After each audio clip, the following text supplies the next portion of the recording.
BJP पर vote चोरी का आरोप, कांग्रेस ने निकाला कैंडल मार्च।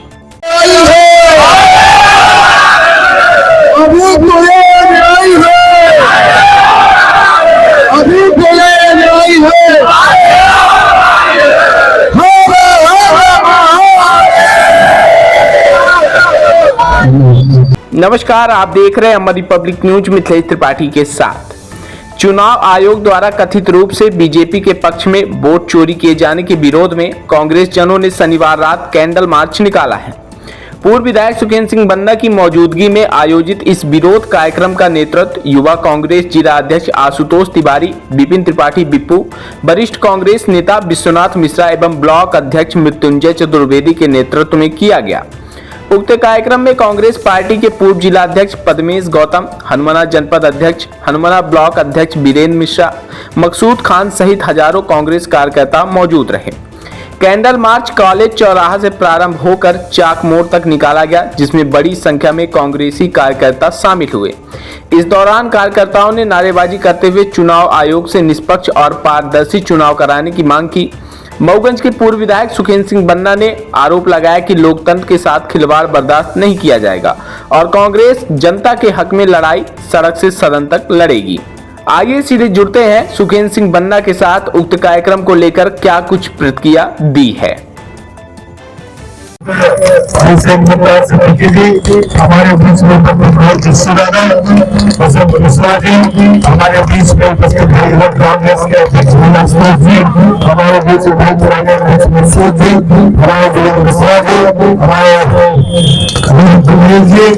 हमारे भाई जी, हमारे वाल्मीकि जी, उमाकांत पटेल जी के किसान कांग्रेस के अध्यक्ष।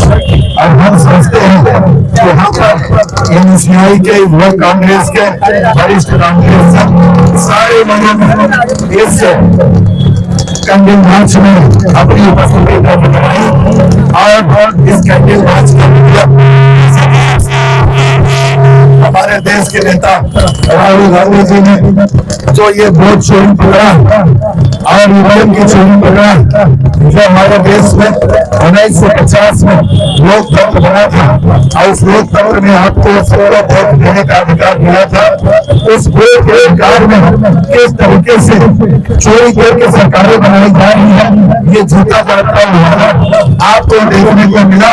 हम ये दावे के साथ कर सकते हैं कि देश में 10 सालों से नरेंद्र मोदी की सरकार से वोट चोरी करके प्रधानमंत्री बने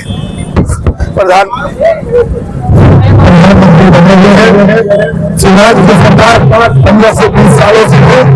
यहाँ पर ये कहना है कि भाई आपको जब संविधान बना, लोकतंत्र बना, वोट देने का अधिकार मिला। अब वोट देने का मतलब ये होता है कि अपने से आप सांसद बना सकते हैं, अपने से आप विधायक बना सकते हैं, अपने से आप प्रधानमंत्री बना सकते हैं, अपने से मुख्यमंत्री बना सकते हैं, अपने से सरकारें चल सकते हैं, अपने से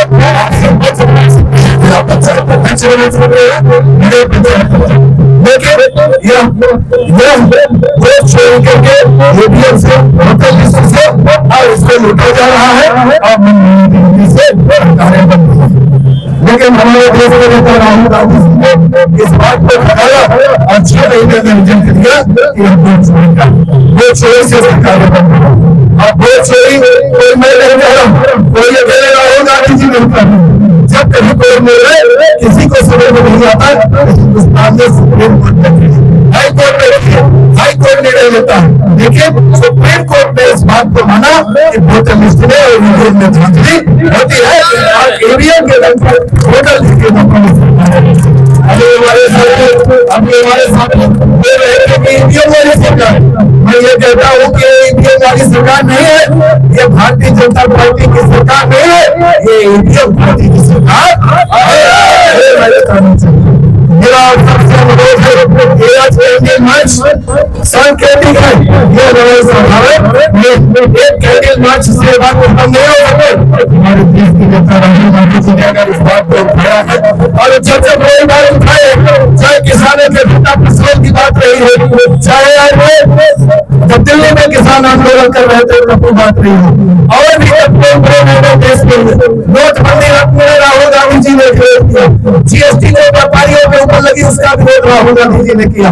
आज ये सारी चीजें घातक हो गई। यहाँ तक कि जब कोरोना काल लगा उसका भी कहीं न कहीं आज परिणाम आप सबको भोगना पड़ रहा है।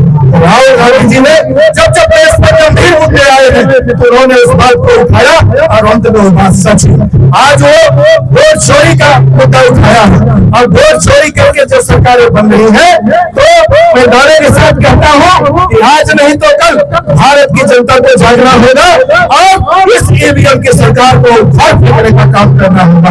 अगर देश में महात्मा गांधी के नेतृत्व में जब आजादी की लड़ाई लड़ी गई थी 1947 में, उस समय हमने अंग्रेजों को भगाने का काम ने किया, कांग्रेस पार्टी ने किया, महात्मा गांधी ने किया था। आज फिर से दूसरी आजादी की लड़ाई लड़ी जा रही है। लोकतंत्र की हत्या, लोकतंत्र अगर हमारा सुरक्षित नहीं है, अगर हमारी सुरक्षित नहीं है, इससे बड़ा जीता जाता और गुलामी कुछ नहीं मिल सकती। अगर समय रहते जागरूक नहीं हुए तो हमारा देश गुलाम है। इस बात की लड़ाई देश में राहुल गांधी लड़ रहे हैं। हमारा कर्तव्य होता है, भले वो कांग्रेस के नेता है लेकिन वो देश की आवाज है। जब कोई सत्ता पक्ष गलत दिशा में जाता है, तानाशाह हो जाता है, तो इसके खिलाफ विपक्ष खड़ा होता है। तो आज हमारे देश के नेता जिस तरीके से महात्मा गांधी ने अंग्रेजों की लड़ाई लड़ी थी, आज दूसरी लड़ाई हमारे देश के नेता राहुल गांधी जी लड़ रहे हैं। तो हमारा देश उस समय 1947 में कांग्रेस पार्टी और महात्मा गांधी के नेतृत्व में आजाद हुआ। ये ईवीएम का जो मुद्दा है, इस बात को लेकर के ये लड़ाई राहुल गांधी के नेतृत्व में लड़ी जा रही है। निश्चित रूप से इसकी आजादी मिल करके रहेगी। पहले कांग्रेस पार्टी ने, महात्मा गांधी ने जोरों से लड़ा था, लेकिन आज पूरे दुर्भाग्य के साथ कहना पड़ रहा है कि आज राहुल गांधी जी इसी देश के चोरों और लुटेरों से लड़ रहे हैं। मेरा अनुरोध है इस लड़ाई में आप आगे आएंगे और आज केंद्रीय मंच का यहाँ पे स्थगन किया गया है और आगे की लड़ाई मैं धन्यवाद देना चाहता हूँ। आज इस जन्माष्टमी के त्योहार में, आज कल 15 अगस्त था, आज जन्माष्टमी है, सारे लोग बिजी थे, उसके बावजूद आप सबने निकाला और इस लड़ाई में आप शामिल हुए। मैं यहाँ के जो हमारी आवाज जहाँ तक जा रही है, खासकर यहाँ पे हमारी समाज के लोग, आपको तो मालूम है हाथ में किस तरीके से लूटा गया है, कितने बार आप पर हमला किया गया है। ऐसे हमला होता था जैसे महमूद गजनवी का हमला सोमनाथ के मंदिर पर होता था और सोना लूट लिया जाता था। उस तरीके से ये जो ईवीएम की सरकार, उसके सांसद और विधायक है, उस तरीके से आपको लूटने का काम किए, आपके ऊपर कबर का आरोप लगाते हैं, आपके ऊपर पता नहीं कितनी बार आपकी दुकानें तोड़ेंगे, आपको हमारे 50 साथी खड़े हैं उनको जेल भेजा गया। यह सरकार पूरी तरह से निरंकुश हो चुकी है क्योंकि उनके पास ईवीएम है और राजा की आत्मा ईवीएम में है। तो जिसके पास अगर ईवीएम है, जिसके पास वोटर लिस्ट है, जिसके पास चुनाव आयोग का शिकंजा है, निश्चित रूप से तानाशाह हो जाएगा, तानाशाह हो चुका है। लेकिन जब जब तानाशाही पूरे देश में बनी है तो कांग्रेस पार्टी ने आवाज उठाई लड़ी है और कांग्रेस के नेता जेल जाने का काम किया है। अब फिर से एक बार समय आ चुका है साथियों कि आप जेल जाने के लिए तैयार है, जाने के तैयार रहे और निश्चित रूप से ये जो ईवीएम की सरकार है उसको हम सब मिल करके राहुल गांधी के नेतृत्व में, जीतू पटवारी जी के नेतृत्व में और कांग्रेस पार्टी के नेतृत्व में हम लोग उखाड़ फेंकेंगे। और जो यहाँ सांसद विधायक चोरे और लुटेरी से बन करके बैठे हैं उनको उखाड़ कर फेंकेंगे। अरे माऊगंज जिला बनाने की लड़ाई आप सबने लड़ा, हम सबने लड़ा, 50-50 हजार की गिरफ्तारी दी, लेकिन यहाँ जमीन खरीदने का काम भारतीय जनता पार्टी के जो चुने हुए विधायक सांसद है वो कर रहे हैं। कोई जमीन खरीद करके बैठा है, वहाँ प्लांट लगाना चाहता है, बाबा रामदेव के हाथ में जमीन बेच रहा है, कोई यहाँ खुद अपने बाबा दादा काका के नाम जमीन खरीद रहा है। या इस मऊ गले को जिला बनाने का काम हम लोगों ने जरूर किया, कई बार जेल भरो आंदोलन हुए और लूटने का काम ये ईवीएम के नेता कर रहे हैं, ये आप सब जानते हैं। मेरा आप सबसे वोट है ज्यादा बोलने का समय नहीं है, क्योंकि जन्माष्टमी का त्योहार है। इस मंच के माध्यम से सभी कांग्रेस जन, सभी हमारे सुन रहे व्यापारी बंधुओं, सभी हमारे और समाज के जितने भी लोग हैं, सबको मैं केवल समाज भी यहाँ है और समाज के लोग सभी को मैं धन्यवाद देता हूँ, साकेत समाज सबको बधाई देता हूँ और जन्माष्टमी की बधाई देता हूँ और उम्मीद करता हूँ कि आने वाली इस लड़ाई में, इस आजादी की लड़ाई में आप सब शामिल होकर साथ देंगे और ईवीएम मुक्त भारत हमारा संकल्प होना चाहिए, जो हमारे देश के नेता राहुल गांधी जी का संकल्प है। उसमें हम सब मिल करके और एक मजबूत भारत के लिए जिस तरीके से पंडित जवाहरलाल नेहरू, श्रीमती इंदिरा गांधी, राजीव गांधी, सारे बड़े बड़े कांग्रेस के जितने नेता थे मजबूत देश बनाने का काम किया, उसको वापस लाने का काम हम करेंगे।